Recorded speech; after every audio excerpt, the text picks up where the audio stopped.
damos un nombre a con quién, no lo conocemos el nombre. ¿Pero es una raza? Es que son grupos formados por varias razas. ¿Extraterrestres o...? No, claro, son extraterrestres. ¿Como CRT, algo así? Si a mí me lo preguntas, yo les llamo Cthulhus o luciferinos. Ok, ahí yo tengo un tema, con eso. ¿Por qué les dices Cthulhus? Cthulhus. ¿O Okay. Cthulhus? Si vemos un panorama de razas cósmicas en el planeta, por ejemplo, ¿no? Muchos dicen los pleiadianos, Sí. los arcturianos, Sí. o sea, todo el mundo dice los pleiadianos vienen a ayudarnos. A ver. Y los arturianos arturanos. Exacto. O sea, hasta eso está manipulado. ¿Por qué? Es como si yo te dijera, los mexicanos vienen a salvarnos. Cabrón, pues yo conozco mexicanos que son unos hijos y que asaltan y que... Pero también conozco mexicanos que son muy trabajadores.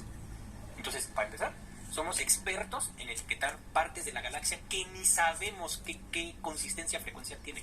Entonces, decir, los pleiadianos vienen a ayudarnos y los arcturianos vienen a darnos tecnología o sanación, dices, está bien. Los consideran razas. Esas no son razas. Esas son cuestiones geográficas a nivel cosmos. Son zonas geográficas, pues sí. ¿Sabes? Nosotros alcanzamos a ver desde aquí las Pléyades. Sí. Pero no, nosotros vemos 6 o 7 estrellas. Pero son más de 500. Sí. Es decir, lo que vemos es un pedacito. Y nos atrevemos a decir, estoy contactado con pleiadianos y no sé qué. ¿Te consta que son pleiadianos? Yo siempre he dicho algo bien importante. Aquellos, yo no tengo nada en contra de los contactados, ¿eh? Conozco varios y son muy simpáticos y respeto su trabajo y todo. Pero lo primero que debiesen cuestionarse es, ¿por qué te están contactando a ti? Uno, cuando mencionas que te suben a su nave, ¿tu cuerpo está preparado para subirse a una nave? Lo voy a decir con todo respeto y no voy a decir nombres porque yo no vengo a hablar mal de nadie, pero sí pongo ejemplos. La otra vez me mandaron un video en donde entrevistan a una persona que asegura que ha estado en naves y que lo contactan de no sé dónde. Qué bonito, güey, qué bonito que platiques todo esto, me parece perfecto. Pero si ves el contexto físico de la persona, híjole, pues se ve que es hipertenso, tiene sobrepeso, no estoy criticando. Ya sé. O sea, sí lo veo y digo, ay, güey, ¿y tú me vienes a decir que te suben a una nave? O sea, ¿sí sabes todo lo que tiene que trabajar un astronauta de la NASA para trepar su transbordador? Bueno, pero también son tecnologías distintas. Yo estoy de acuerdo. Nosotros, o sea... Estoy de acuerdo, pero los cuerpos son iguales, con frecuencias distintas. Sí, pero nosotros no sabemos ni siquiera cómo funciona la gravedad.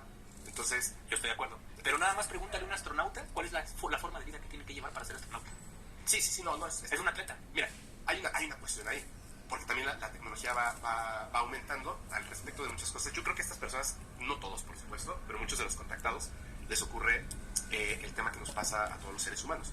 De un evento, de una palomita de maíz, hacemos una industria. Entonces tenemos que rellenar los espacios vacíos. Y no dudo que en algún momento hayan sido contactados. Yo tampoco. No lo dudo. Pero de ahí a que le dijeran, somos pleiadianos, todos somos rubios de ojos azules, todos somos perfectos, todos nos vestimos de azul con un emblemita aquí, todos tenemos las naves así plateaditas, todos... O sea, a ver, espérame. Eso lo contó Billy Mayer. Hace 40 años con Jaime Maussan. Exactamente. O sea, tú no tienes esa información. O sea, tú es un refrito. Fuiste contactado. Es un refrito. Y estás rellenando la información de... Entonces no tiene sentido. Así es. Por ejemplo, estas personas que se suben a las naves, ¿no? Que sí se suben, ¿eh? Yo no lo dudo. Por eso, que se suben a las naves. Es, ok, ¿por qué no estaban las fotografías de adentro? No, es que no se puede, bla, bla, bla. Espérame. Eso lo dijo Billy Mayer. Claro. Y por cierto, él sí tomó tiene fotos. 2 fotografías desde dentro de las naves. Así es. Y él dijo, no se puede, no salen las fotos porque el NFX está ahí, no me permite. Pero me acerqué a la ventana y sí pude tomarle fotos a los que estaban allá abajo y se ve el pedacito de ventana. O sea, él sí lo tiene. Entonces, ¿por qué tú no? Tú tienes celulares, tienes un montón de tecnología, tú sí podrías hacerlo, ¿por qué tú no? Es ahí donde se empieza a volver medio raro y esa información se empieza a volver, pienso yo que muy peligrosa. Porque desde ahí va lo que tú dijiste. Si sí te contactaron, ¿por qué? ¿Por qué? ¿Tú por qué? Exacto, hay que tener mucho cuidado. ¿Por qué? ¿En qué proceso va la información? Ahora, regresando a la parte política, y perdón, o sea, es que me interesa muchísimo. Es bien. Él, Andrés Manuel López Obrador, no que lo asegures, ¿tú crees que él es un contactado? Yo creo que si me preguntas que si él es un contactado en el contexto de los contactados que conocemos, no, este tipo es parte del equipo de esos seres. Ajá. Eso es otra cosa, ¿eh? Claro. O sea, él es uno de ellos. Ojo, él es humano. Sí, claro. Por supuesto. Él no es un extraterrestre ni mucho menos. Él es humano. Pero él forma parte de un grupo muy poderoso. Él por eso siempre dice tiene un término. Ahorita te lo voy a decir. No es lo del pueblo me proteges. No. Menciona la fraternidad. Sí. Dice la fraternidad. Ahorita te digo el término tal cual. Dice, nosotros somos la fraternidad. ¿Qué se refiere a eso? A ese grupo. Claro. Es un grupo poderosísimo. Pero poderoso. Como los del grupo Amistad de la Isla Friendship, el caso Amichecha de Italia. Es que volvemos Son a lo mismo. personas trabajando, humanos trabajando Para ellos. para ellos. Sí, pero hay niveles. Por eso, hay niveles. De hecho, me encanta la historia de que hay uno que lo único que tenía que hacer era las naranjas, llevarlas en un camioncito a un punto y ya. Ese era su único trabajo. Ni siquiera estaba en contacto con los extraterrestres. Nada, solo era llevar naranjas. Por eso, ¿qué niveles? Claro. Entonces, el nivel de Andrés es muy grande. O sea, Andrés la tiene clara, así de sencillo, en muchos aspectos. ¿Qué te hace creer eso? No es que ¿qué me hace creer? Es lo que voy sintiendo. A ver, ¿cómo está? A ver, si lo vemos en un contexto político o geopolítico, ¿cómo estaba México económicamente hace 4 años? A ver, yo hasta pensé en un momento y dije, ya, yo creo que no nos vamos a levantar, o sea, se va a extinguir México. Tal O sea, cual. digo, seamos honestos. Sí, se veía. Cuando estaba el PRI y el PAN, ojo, y esto no es contexto político, que quede claro. Me refiero al PRI y al PAN porque los partidos fueron creados en Estados Unidos, Sí. y desde Estados Unidos, que es un país anunnaki, controlan México. Punto. ¿Cierto o no? Bueno, lo del país de Anunnaki no sé. Estados Unidos es un país creado por Pero ahorita vamos a ese punto. Pero sí, contó. Sus partidos políticos, ya está, sabe que presidentes trabajan para la CIA. Ahí está. Y no lo dijo México, lo dijo la CIA. Estados Unidos. Bueno, ¿cómo es posible, así de sencillo, que México era uno de los países más endeudados? Sí. México sin crisis se endeudaba. México sin contingencias ambientales, contingencias sanitarias, se endeudaba. Sin temblores se endeudaba. Y se sabía, ¿dónde va a parar tanta lana? Pero lo saqueaban. A ver, ¿cómo es posible que países que son comandados por Anunnakis, como España, Francia, Italia, el propio Vaticano, Inglaterra, Canadá, que ya se lo están quitando los títulos, y Estados Unidos, ¿cómo es posible que en 4 años esté en crisis? ¿Cómo es posible? ¿Sabes por qué? Porque toda su riqueza provenía de México. Esto es real. O sea, no lo estoy diciendo yo, lo podemos ver todas las mañanas cuando habla este cabrón. Sí, de hecho había una cosa que era bien importante, que decían todos los candidatos que no querían que ganara y el o sea, pero desde hace años, antes de que fueran las elecciones, decían lo que quiere hacer Andrés Manuel, de darle dinero a los viejitos y a los jóvenes, y hacer esto, bla, bla, bla, bla, es populismo porque las matemáticas no dan. Todos decían eso. Y él decía, no, sí dan. ¿Sí dan? ¿Por qué? Pero dan y sobra. A ver, vámonos para atrás.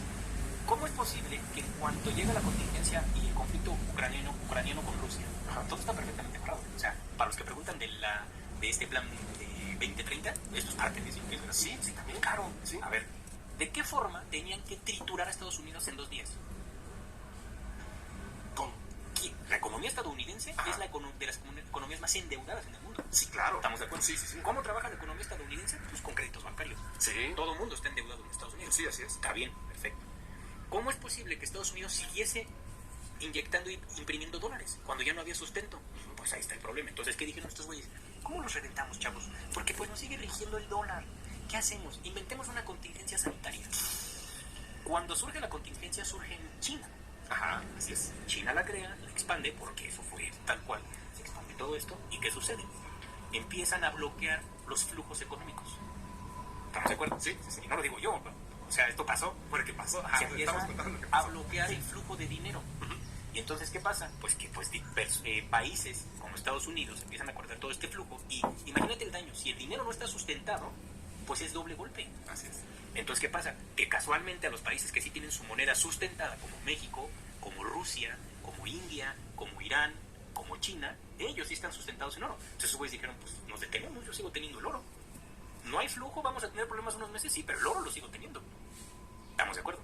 Bueno, cuando pasa eso y desestabilizan todo, Estados Unidos se va para abajo, España se va para abajo, Italia se va para abajo, Francia, etc. ¿Estamos bien hasta aquí? Sí, sí, sí, sí, así es. Inmediatamente pasa lo de la pandemia, lo del conflicto, este problema, y viene el conflicto bélico. Así es. Y entonces Estados Unidos mete a su banda a Ucrania y Ucrania le dice, acércate porque lo vamos a reventar. Y Rusia les dice, por favor no se metan, chavos. Y Rusia dice, ya se metieron, ahora sí, chicos. ¿Qué es lo que pasa? Crearon el conflicto para que hubiera limitantes económicas y las sanciones hacia Rusia. Sí. Y les salió el tiro por la culata. Sí. Porque todos dependen de Rusia. Entonces, ¿cómo es posible que crean a la OTAN hace mucho tiempo para que todos se le vayan encima a Rusia? Y entonces ahí es cuando dices, a ver, estamos conscientes de que Estados Unidos no tiene el potencial bélico ni militar para atacar a Rusia, ¿verdad? No, no puede. No puede. Por eso tiene el club de Toby. La OTAN. Digo, La OTAN, sí. Entonces tiene el club de Toby, pero el club de Toby pues resulta que tampoco tienen puras resorteras y los otros cabrones tienen armas poderosísimas. Y eso no es lo peor. Lo peor es que tumbando a Estados Unidos, potencian a México hace 4 años. Le inyectan todo el dinero y empiezan a obligar a los empresarios anunnakis, a los políticos anunnakis y a todos los servidores públicos anunnakis a que metan orden o se van. Y entonces, qué casualidad que en 4 años no se ha devaluado el peso, se ha apreciado. Nunca pensé que esto pasara tan rápido. Yo cuando escribía todo esto hace años decía, bueno, nos va a llevar unos 8 o 10 añitos. Fue así. Entonces, ¿qué está pasando? Que políticamente, o exopolíticamente, mejor dicho, movieron todos los hilos. ¿Para qué? Porque le voltearon el plan, el mismo plan que quería hacer Estados Unidos con Ucrania, de tener al ladito a Estados Unidos, se le aplicaron a Estados Unidos con México. Entonces, Nicaragua era la base más cercana a Estados Unidos rusa, porque ahí hay armamento ruso. Pues no, en México también hay esto. Y entonces Estados Unidos ya tiene aquí la pistola, porque saben que el peor enemigo que tiene es México. Por eso que hicieron crecer tanto en infraestructura. A ver, no vamos tan lejos. ¿Por qué hicieron el aeropuerto nuevo? ¿Nos guste o no nos guste el aeropuerto? No lo hicieron por gusto, ni porque se necesitaba otro aeropuerto, sino porque México necesitaba estar más conectado. ¿Por qué? Porque van a venir rusos, porque van a venir hindús, porque van a venir iraníes, porque van a venir chinos. Entonces es cuando empieza a surgir todo esto. Qué casualidad que el hombre, uno de los hombres más ricos del mundo, ya va a poner su empresa acá. ¿Por qué? ¿Por qué Tesla escogió México? No escogió. Le dijeron, mijo, te vienes para acá. Te vienes para acá. Porque si tú te vienes para acá, los demás se van a venir para acá. Entonces ahí viene el nearshoring, que es todas las empresas que ya no están a gusto de Estados Unidos se van a venir a México. ¿Qué significa? Que está arrodillado Estados Unidos con México. No tiene de otra. Sí, lo que es fuertísimo. Son expertas. Estados Unidos es experto en darnos la ilusión de las cosas que no son ciertas. No nos habíamos dado cuenta, países como Argentina, Venezuela, México, no nos habíamos dado cuenta que somos muy, muy, muy, muy, muy pobres porque estamos literal sentados en una riqueza que vienen así como arpías, se llevan todo y luego dicen, uy, qué jodido estás, te voy a dar un poquito. A ver, y le debes la sangre de tus hijos. ¿Por qué Iberdrola ya se fue de México? Pues porque Iberdrola se la pasaba saqueando el país. Sí. Minerales. ¿Por qué le compramos gasolina a Estados Unidos? Sí, es una locura. O sea, y entonces ahora que este tipo dice, a ver, para sacar adelante el país, por eso digo que es una estratega respetable. O sea, y ahí no es de irle a Morena, repito, no es una cuestión política, es una cuestión de... No, porque el güey sabe... Un hombre no es un partido político. No, exactamente. Pero el güey, o sea, hay que honor a quien honor merece y el tipo es un estratega. Lo primero que dijo es, tenemos que ser autosuficientes en combustibles. ¿Sabes por qué? Porque un país que es autosuficiente no entra en crisis. Claro, no dependes, no debes, no te meten los intereses. No hay, ¿no? ¿Y sabes qué? Ahora México va a vender crudo y va a vender gasolinas. ¿Cómo es posible que en 4 años armen esto? Pero, a ver, ok, sí, entiendo todo eso y yo sé que es difícil la política, porque al final si el próximo sexenio llega la oposición o llega un candidato independiente o lo que sea, al final no puedes agradarle a todos porque tus enemigos, que evidentemente le estás quitando lo que ellos piensan que se merecen, van a hacer todo lo posible para cambiar la idea de las personas. Y esto es un flujo que existe en la política, que es de varias décadas. Ahorita se está nivelando hacia este lado y la verdad es muy tonto pensar que de repente se va a volver a voltear. No va a pasar, se va a quedar de este lado. Esa es la cuestión. O sea, y hablando de la parte política, o sea, hay seres que están influenciando y están trabajando directamente con estas personas para hacer estos cambios políticos, claro. Y no me respondiste a la pregunta. ¿Tú qué tipo de ser? Ya sé que son zonas y todo, pero por ejemplo tú les llamas a unos Cthulhus. ¿Por qué Cthulhus? Ok. Muchas personas me dicen, Gerardo, pero es que eso lo dijo H.P. Lovecraft. Sí. Es un ser cósmico de su imaginación. Lovecraft trabajaba con los Cthulhus. Literalmente. Es, por ejemplo, cuando me dicen, ¿cómo es posible que David Icke haya hablado? Yo me acuerdo que yo estaba muy jovencito y yo leía los librotes de David Icke hace 25 años, no sé. Ajá.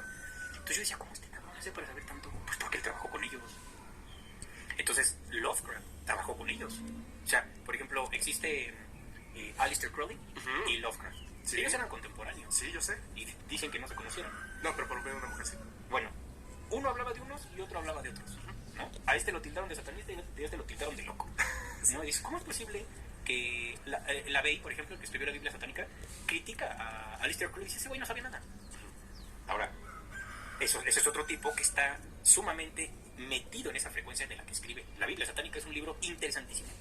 Y no lo digo para que vayan y lo compren y lo lean, no, porque es un libro de respeto, ¿eh? Sí. Es un libro que no es el TV Notas, es un libro que hay que leer mucho tiempo antes, muchos años antes para llegar a ese libro, porque trae mucha información fuerte.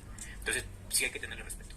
Pero, por ejemplo, H.P. Lovecraft, cuando escribe sus cuentos y menciona a los Cthulhus, ese tipo trabajaba con ellos. Entonces, cuando yo empiezo a trabajar todo este tema, mucha gente me dijo, no, hombre, estás bien baboso, ¿cómo van a tener cara de pulpos y todo eso? Es que no es que tengan la cara de pulpo, es que manejan una frecuencia muy similar a la que emanan los pulpos. ¿Ok? Ahora, ¿me puedes decir entonces los pulpos son malos igual que ellos? No. Es como decir, no todos los reptiles son malos. O sea, no todos los lagartos extraterrestres son malos. Hay gente dragónica hermosísima en la Tierra Hueca y son considerados reptiles, pero no son malos. Entonces, hay tiburones que son amigables y otros que no, pero son tiburones, ¿sabes? Sí. Entonces, existe un grupo al cual yo les llamo luciferinos y cthulhus, que está formado por entidades de diversas castas que en su mayoría trabajan con energía pulpesca, por decirlo así. Los pulpos son de los animales más inteligentes. Sí. Ah, bueno, pues trabajan con energía de esa. Pero espérame, o sea, pero tú les dices, o sea, a ver, regresando, Lovecraft, él sabía que estaba, Claro. ok, y son como los describe él en su universo, Sí, gigantescos, pero es que no todos son así. pero Cthulhu es así. Sí. El prototipo de un Cthulhu es un pulpo gigante. Sí, o sea, Y hay pulpos personificados. Por ejemplo, en la película de... eran de piratas Piratas del Caribe. Bueno, cuando sale el tipo este que está así, esa es una manifestación, una representación tremenda de cómo se han manifestado aquí. pero, o sea, ¿tú por qué dices que Lovecraft trabajaba con estos seres? Porque la forma en cómo los describe y menciona su energía es lo que es ahorita. O sea, solamente una persona puede decir, es que eso es imaginación. Pero el arcángel Miguel no. Pero hay otros registros, digamos, en la historia, fuera de Lovecraft, de personas, no hablando de ficción, de escritura, novelas, etcétera, ¿no? Que hayan dicho, por ejemplo, tuve contacto con seres así. O sea, ¿me estás preguntando que si yo conozco a alguien más que haya hablado de ellos? Sí. No. Solo tú, ¿verdad? Yo nada más conozco O sea, a Lovecraft. Ajá. Ahora, muchas personas me dicen, es que no existe información de los Cthulhus más que la que tú das. Puede ser. Yo te puedo asegurar que yo trabajé con ellos mucho tiempo. Yo le decía es que tuvimos aquí a Carmelo de Cthulhu TV, que él, pues, no le gusta que le digan que es un experto pero yo siento que es. Entonces él comentaba muchísimas cosas y yo le decía, ojo con esto. Yo, por ejemplo, por fuera, ¿no? Por fuera platicamos esto y hay un poquito en ese capítulo. Yo le decía, mira, la información, el ser humano crea en base a la observación.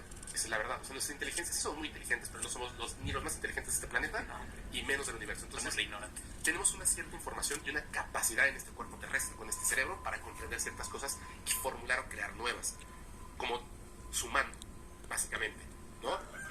Un tronco que cae, pues la rueda, ¿no? Y luego, si le pongo ese mismo tronquito y pongo dos, pues ya tengo unas ruedas para un automóvil o cualquier tipo de esto. O sea, es la suma pero no estamos inventando nada. O sea, observamos, entendemos, creamos. Ahora, esa inspiración, ¿de dónde la obtuvo Lovecraft? Porque es muy claro, por ejemplo, en algo que yo le decía, es que esto se sale totalmente de todo el concepto que tenía Lovecraft. De repente, sí, o sea, contaba historias de terror, o sea, tiene cuentos muy interesantes, el de que solamente veía la mano, el de la torre, los que susurraban en la oscuridad, o sea, hay un montón de cosas, y aparte está todo el universo Lovecraftiano, ¿no? Donde, pues ahí está Cthulhu.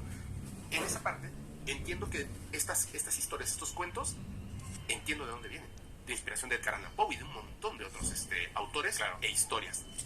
Pero esto surgió de la nada. O sea, ¿de dónde construye un universo tan grande, tan impresionante? O sea, ¿en qué se inspiró? Esa es la pregunta. Porque yo veo la película de Encuentros Cercanos del Tercer Tipo, ese es el viaje a Serpo. Pero sí, definitivamente ese es el viaje a Serpo. Pero es que en el viaje a Serpo no se comunicaban por medio de la música. No, pero él está haciendo una obra audiovisual. Y no te va a poner a explicar matemáticas, que era como se comunicaban. Música, porque la música es matemáticas. Es una genialidad.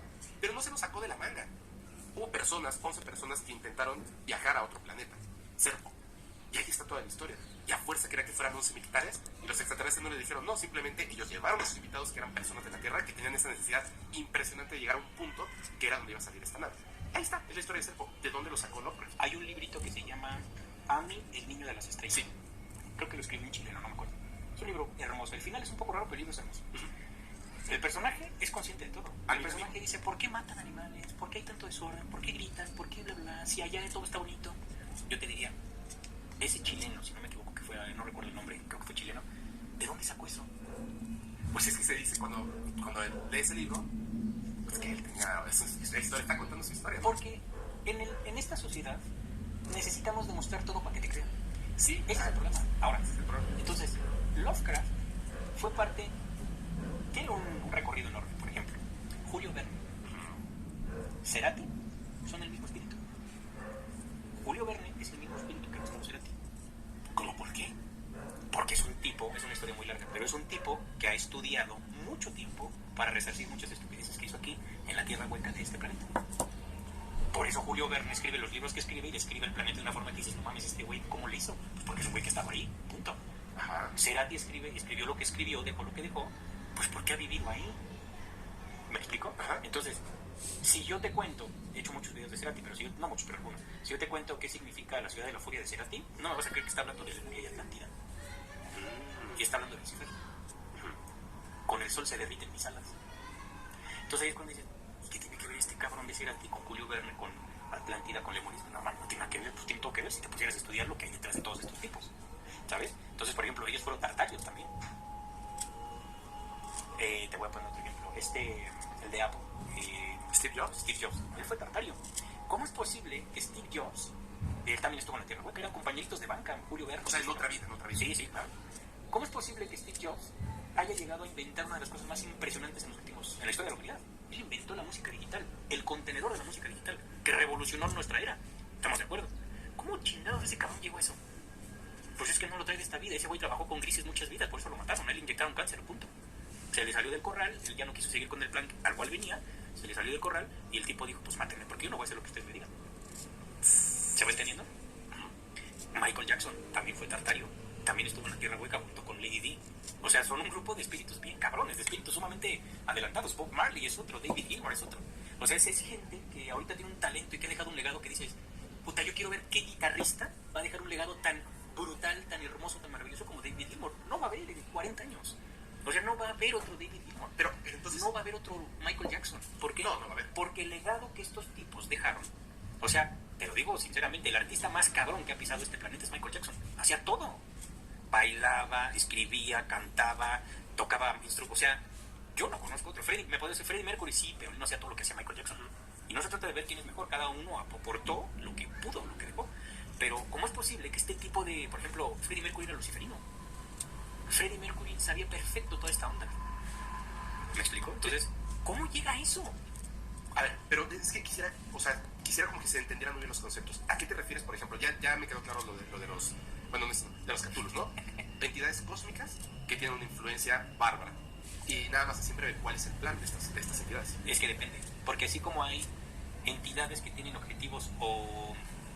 ¿No es el de la cosecha de energía? Sí, ¿no? como lo explicaste el ahorita, básico, ¿no? Como lo explicaste ahorita, eso es real. Ese es el básico. El punto es que ahí hay muy poquitos que están tratando de que esto siga adelante.